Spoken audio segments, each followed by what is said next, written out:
दीन दुनिया और आखिरत में हमारी मुकम्मल कामयाबी अता फरमाए। अल्लाह के नाम से शुरू करते हैं। अल्लाह ने 1400 साल पहले इस आयत के जरिए से ऐसे लोगों की असलियत बताई जो आज का साइंस बताता है। अल्लाह इस रमज़ान और शाबान के मुबारक महीनों में हमारी हिफाजत अता फरमाए। चलिए हम आयत बयान करते हैं। अला इन्नहुम हुमुल मुफ्सिदून वलाकिन्न यशउरून। खबरदार, यकीनन यही लोग नुकसान करने वाले हैं लेकिन शऊर नहीं रखते। सूरह बकरा आयत 11 में अल्लाह ने फरमाया, फसाद न फैलाओ, तो उन्होंने कहा हम तो सुधार करने वाले हैं। आयत 12 में अल्लाह ने जवाब दिया कि यही उनकी खराबी है कि वे खुद को सही रास्ते पर समझते हैं। बुराई नाफरमानी करने के बाद भी अल्लाह से नहीं डरते। हदीस में है कि जो इंसान अल्लाह की नाफरमानी करता है उसने जमीन में फसाद फैलाया।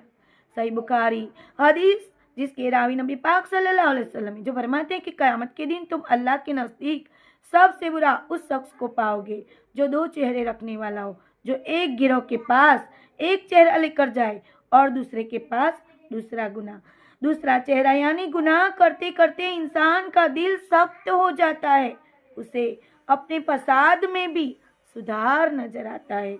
मनोविज्ञान साइंस का मानना है कि इंसान का दिल, दिमाग, जिस्म कभी नहीं चाहता कि उसमें बिगाड़ पैदा हो। बार बार जब इंसान गलत काम करता है, नाफरमानी करता है, तो उसके दिमाग का एमिगडाला यानी भावनाएं नियंत्रण करने वाला जो पार्ट होता है और प्रतिक्रिया करना बंद कर देता है। उसकी दिमाग का नर्वस सिस्टम कमजोर हो जाता है, जिससे वो गलत काम को भी सही बताता है।